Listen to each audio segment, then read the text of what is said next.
Hello everyone, Ojama Delta Hurricane coming at you from Tumblr. So I've had a lot of requests for people to ask me to put my deck list up, and since I am actually running a different style of elemental heroes, I was just going to run through it, just kind of give you guys a rundown of what I actually have. Alright, so I'm going to show you guys the monsters first, which are the most important part of the deck, especially with elemental heroes. You want to run a lot of monsters. So we're going to just take a look at my mat here. Custom mat. I colored on it myself. It's super pro, I know. Alright, so we're going to start with water monsters first. And these are really important, especially with Absolute Zero. First I have Elemental Hero Ocean, who is very important. He's an important elemental hero. He's got 1500 attack points, the best water monster. I think he's the only one actually. Oh, there's Bubble Man too, but Bubble Man sucks. So he's got a good effect too. He can bring elemental heroes from the graveyard back to your hand.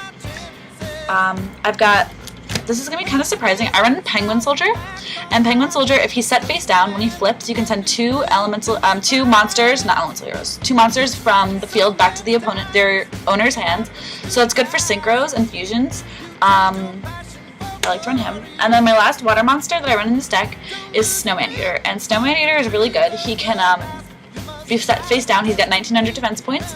And he destroys a monster when he's flipped face up. So that's a pretty good effect.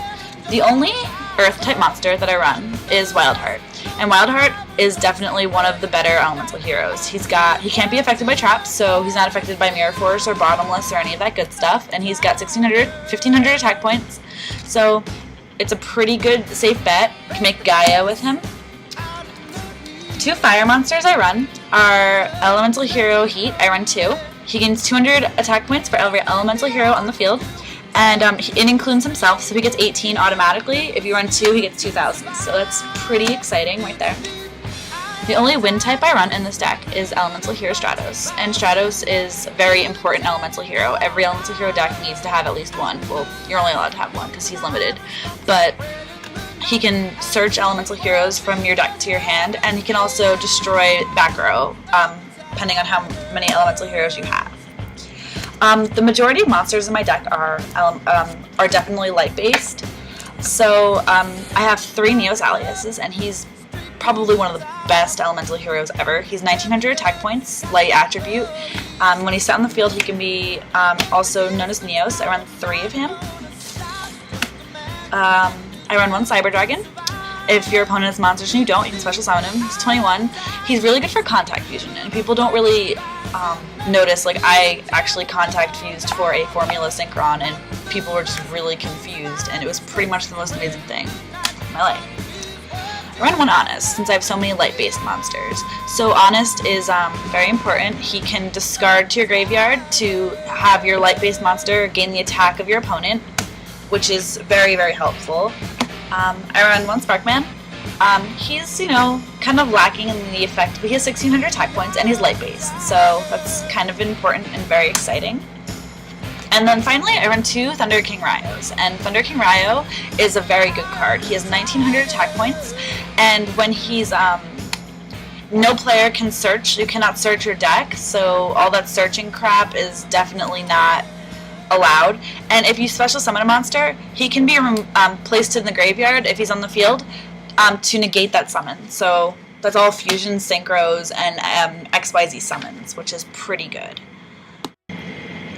Okay, these are my 8 fusion cards, which are very important in elemental hero decks. I run 2 Miracle Fusion, which remove from the graveyard and on the field. 2 Super Polymerization, which can fuse from both sides, cannot be chained, and is pretty much the most amazing card ever. 3 Fusion Gates. They're a field spell. They blow up field spells, so Necro Valley, peace out. And both players can fuse without polymerization. And Future Fusion. Future Fusion is very important. It can put people in the graveyard for Miracle Fusion and is just generally awesome. As for search cards, I have 2 emergency calls and 1 Rhoda. With Stratos, I can pretty much get Stratos on the first turn anytime.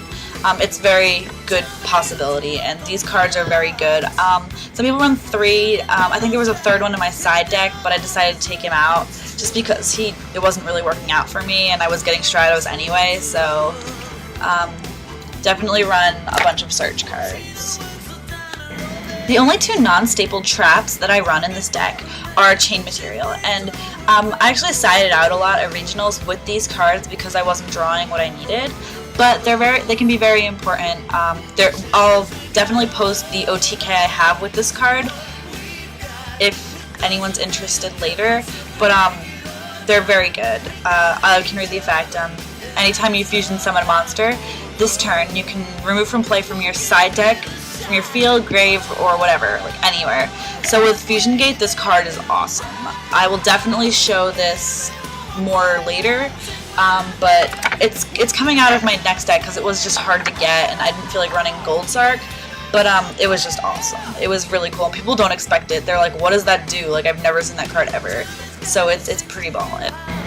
Here are the 7 staple traps that I run. They're pretty much self-explanatory. Mirror Force, Compulse, Dimensional, Bottomless, Magic, and Solemn. Nothing really much to say about any of them. They're just awesome. I prefer running Compulse as to a second Bottomless and Dimensional because it doesn't destroy a monster, it sends it back. So it's especially with Stardust and monsters that can't be destroyed by battle. And it's really annoying. Especially with Stardust Dragon, as I said. And here are the 7 staple magic cards that I run. I only run 2 Mystical Space Typhoons, especially with Starlight Road out there. That's just scary. And Heavy Storm, Dark Hole, Monster Born in Pot. Of course, they're all really important staples to have in your deck at all times. Alright, so Max Deck, which is the most important deck in an Elemental Hero build. I have it all laid out. I run 3 Shinings. Elemental Hero the Shining is a beast. He really is. You remove from play monsters, he gains 300 for each. Elemental Hero, and if he's destroyed, you get those removed from play monsters back to your hand. So I don't see why you wouldn't run him. The next beast in my deck is Elemental Hero Absolute Zero. Absolute Zero, if he leaves the field in any way, shape, or form, anywhere, it's your opponent's side, all the monsters are destroyed. So that can really be very, very helpful. Trinity, I'm probably not going to run in my next deck, but he takes 3 Elemental Heroes to make, and he has 25. He can attack 3 times, but he can't attack directly, which is incredibly annoying. I run 1 Chimera Tech over, just because I have Cyber Dragon, and it's fun to contact views against machines. I run 2 Nova, and he's good. He's 2600, Fire type and Elemental Hero, and if you destroy a monster by battle, you can draw a card, which puts you at +1, which is exciting. Utopia, who is a staple now, and you overlay, and obviously everyone knows about how awesome Utopia is. I run 1 Gaia. He's not that good, but if my opponent has an Earth-type monster, I can Super Polymerization with it, so I usually do that. Great Tornado, who is pretty much an amazing form of Gaia, and he's pretty cool. He takes 1 wind monster, fun against wind types, especially Stardust. But for Stardust, I have Draco Equest. Definitely have him reserved for Stardust. Yeah, sorry Stardust. 32 takes a Synchro and a Warrior. So thank you for watching. That's my deck list, and I hope it works out if you decide to use it. I mean, if not, it's whatever. But it worked out for me for a while. I mean, like at regionals, I think part of the reason why I didn't do so well is because I get really nervous. But yeah, it worked out. It's not a bad deck. It takes a lot of strategy to run. I mean, I guess like everything in Yu-Gi-Oh. But yeah, so I wish you best luck, and thanks for watching.